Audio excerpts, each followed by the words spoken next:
Olá, seja muito bem-vindo a mais uma edição do Panorama. Em julho de 2020, no meio da maior pandemia da nossa história recente, o Estatuto da Criança e do Adolescente completa 30 anos. No programa de hoje vamos falar dos avanços, das conquistas e também dos desafios para que ele seja implantado nos dias de hoje. Esse é o tema do Panorama e começa agora.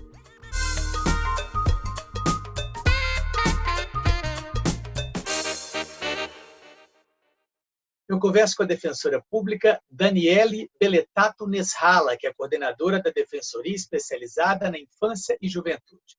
Daniele, muito obrigado por nos atender. Daniele, o nosso assunto hoje são os 30 anos do Estatuto da Criança e do Adolescente.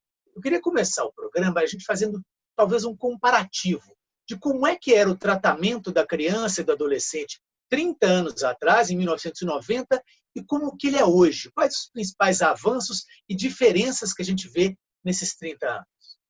Olá, Fernando, tudo bem? Um prazer estar aqui nesse programa e poder falar do Estatuto da Criança e do Adolescente, especialmente nessa data comemorativa tão importante, né?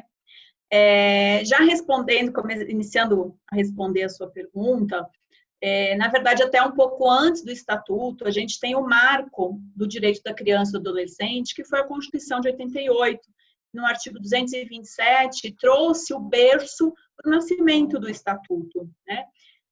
Antes de 88 e antes do ECA, as políticas públicas de criança e adolescente no Brasil, elas eram fundadas no que a gente chama de doutrina da situação irregular, ou doutrina minorista, em que a gente tratava a criança e o adolescente como um mero objeto, e esse objeto só ganhava relevância para o Estado, só iriam haver medidas, políticas públicas voltadas para a criança e para o adolescente quando eles estivessem na chamada situação irregular.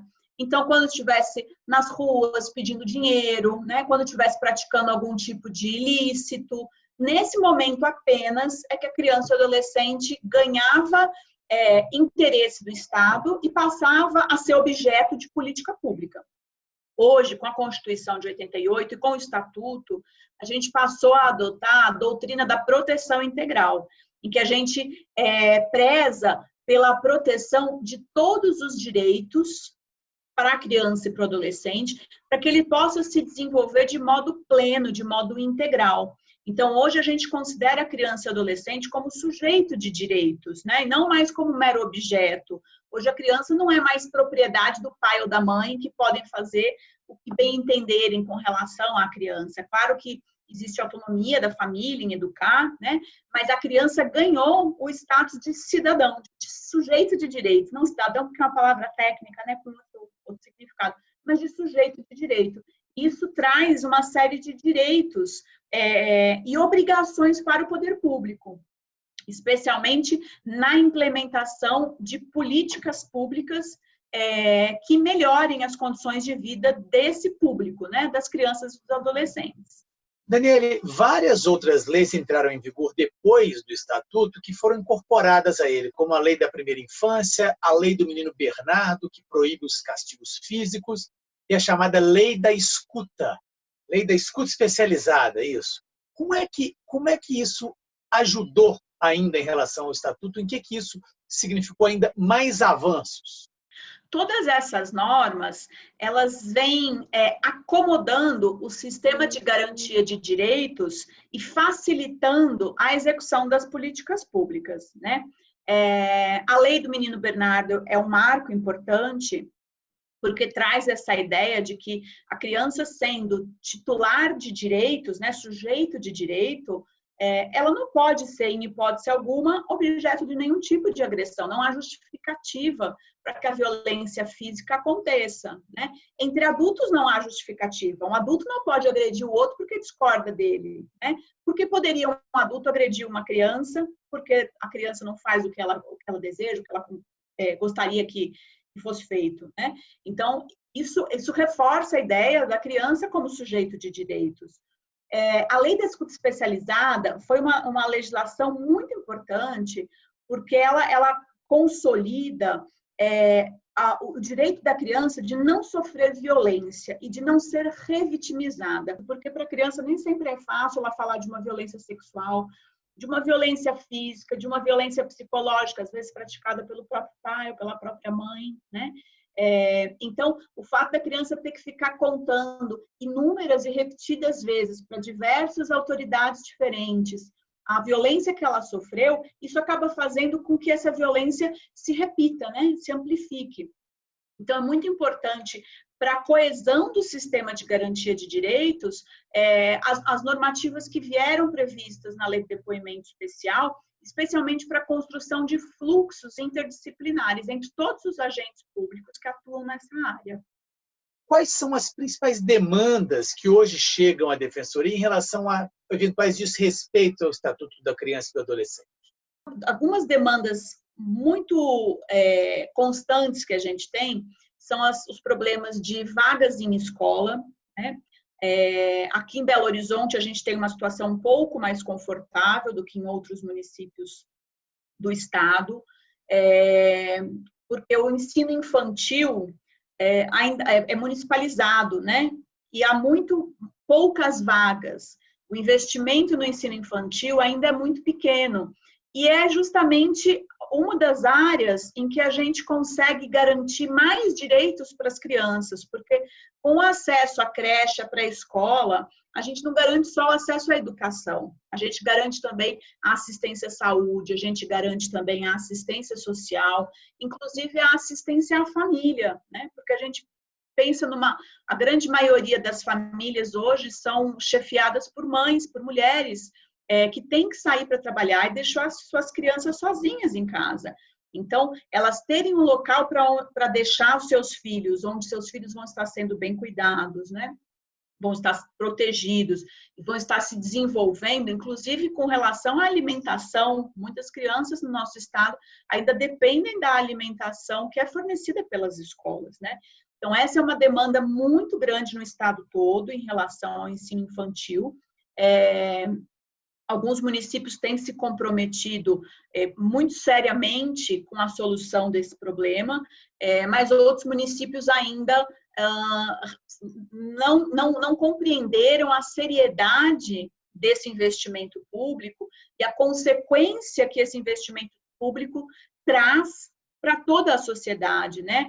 Existem estudos científicos, inclusive o Prêmio Nobel Prêmio Nobel da Educação, no ano de 2002, ele fez um estudo de economia no sentido de que cada dólar investido nas idades mais jovens, né? Cada dólar investido na primeira infância é o investimento público que mais traz retorno para o próprio poder público, seja na geração de renda, seja na geração de emprego, seja na diminuição dos gastos com segurança pública, né, com saúde, porque junto com a educação vem também os cuidados pessoais, os cuidados com a saúde, com higiene. Então, os investimentos na educação na primeira infância são a melhor saída para o poder público e muitos gestores municipais ainda não enxergaram isso, o que é uma pena. Uma das críticas que são feitas ao Estatuto é em relação ao Sistema Nacional de Atendimento Socioeducativo, que são as políticas de punições aos menores infratores. Muita gente considera que esse ponto do Estatuto ele é muito brando a adolescentes que cometem crimes. Como é que é a sua avaliação desse aspecto do Estatuto? Fernando, é uma boa pergunta, né? A gente tem aí em tramitação no Congresso Nacional diversos projetos de leis que alguns tentam, objetivam a redução da maioridade penal, outros uma forma de penalização diferente do que o Estatuto prevê. O que o Estatuto concebe é que a criança e o adolescente, eles são pessoas em formação. E partindo desse pressuposto, é possível que as penalidades, que essas pessoas, quando praticam algum tipo de delito, elas sofram uma consequência, com certeza, que é a medida socioeducativa, mas a principal finalidade dessa medida não é a vingança pública, não é simplesmente punir por punir, e sim a gente oportunizar que esse adolescente seja reintegrado à sociedade, né? E saia desse ciclo vicioso de criminalidade e restrição de liberdade, né? A ideia é essa. Ainda é necessário muito investimento e muito trabalho articulado na aplicação das medidas socioeducativas em meio aberto, que são aquelas para quando o adolescente está iniciando o seu envolvimento com algum tipo de atividade ilícita, né? Então, nesse ponto, eu acho que a gente ainda tem muito a avançar.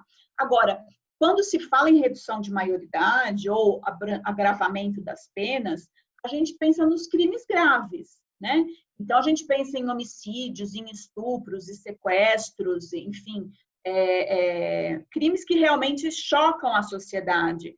Mas o percentual de adolescentes que estão em cumprimento de medida relativo a esses crimes graves é infinitamente inferior ao número de adolescentes que estão cumprindo algum tipo de medida socioeducativa por envolvimento com o tráfico de drogas, ou seja, por conta eles serem arregimentados como força de trabalho do tráfico de drogas, né? Então, claro que o tráfico de drogas tem uma consequência muito séria em relação à violência, né? Ao crime organizado, à proliferação de armas, mas a necessidade da gente proteger o adolescente antes de puni-lo e dar a eles as oportunidades de uma vida digna, né? De encontrar um caminho diferente do caminho da criminalidade, é obrigação estatal, né? A gente precisa garantir essas oportunidades para que quando ele chegue na vida adulta, a gente possa inclusive cobrar as responsabilidades daí advindas, né? Mas enquanto adolescente, o Estado precisa aplicar a política de proteção integral, inclusive para o adolescente infrator. Por isso que nos centros socioeducativos, há escolas, há serviços de assistência social, há programas de capacitação. Em Belo Horizonte, por exemplo, a taxa de reincidência dos adolescentes envolvidos com a prática de atos infracionais é menor de 20%. É uma das menores taxas de reincidência do país. Ou seja, o sistema socioeducativo funciona. O grande problema é que a gente vê na grande mídia algumas situações isoladas de crimes violentos, crimes bárbaros. Um caso que exemplifica bem é o caso do Champinha, né, em São Paulo, que matou um casal brutalmente. Esses casos são exceção, esses casos não são a regra. E a maioria dos crimes violentos, graves e violentos, não são praticados por adolescentes, né? Então, a gente tem que focar onde realmente é necessário, que é na prevenção. Onde você acha que o Estatuto ainda pode avançar? Tem algum ponto específico que você acredita que uma nova lei, com uma nova regulamentação, ou até mesmo a colocação em prática de determinado artigo pode fazer com que a gente avance ainda mais? Eu acredito que no âmbito da convivência familiar e comunitária ainda há muito a ser feito.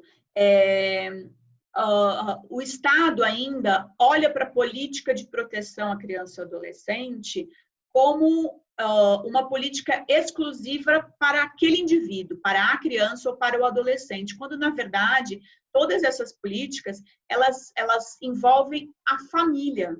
Não tem como você proteger a criança se a gente não proteger a família, não proteger quem cuida dessa criança, né? Então, eu acho que nesse aspecto a gente ainda tem muito a avançar. Muitos programas foram estabelecidos que melhoram demais as políticas públicas de assistência à família como um todo, como, por exemplo, o programa Criança Feliz, que é um programa que tem demonstrado um certo sucesso, né? Um investimento público que tem trazido retorno para a condição de vida das crianças e dos adolescentes. Outra coisa em relação à convivência familiar e comunitária das crianças que acabam sendo retiradas de suas famílias por conta de algum tipo de violação de direitos, né? Os procedimentos que cuidam os procedimentos judiciais que cuidam do processo de retirada de uma criança de sua família, esses procedimentos eles ainda ficam a cargo do juiz titular de cada vara. Não existe uma legislação como existe na área infracional. Na área infracional houve a lei do SINASE, a lei do Sistema Nacional Socioeducativo, que regulamentou todos esses procedimentos. Mas na área protetiva, que a gente chama, que é das crianças que estão em acolhimento institucional, não existe essa legislação unificada. E isso acaba gerando uma série de problemas, inclusive dificuldades da gente retirar essas crianças das unidades de acolhimento. Aqui em Belo Horizonte, a gente tem mais de 700 crianças em acolhimento institucional hoje, né? E a grande maioria delas tem família. Elas não deveriam estar no acolhimento institucional. O que está faltando é a gente olhar para essas famílias e ajudar essas famílias a se tornarem famílias protetivas. Eu acho que o maior desafio nesse momento, acho que é por aí. Muitíssimo obrigado pela entrevista, Daniele.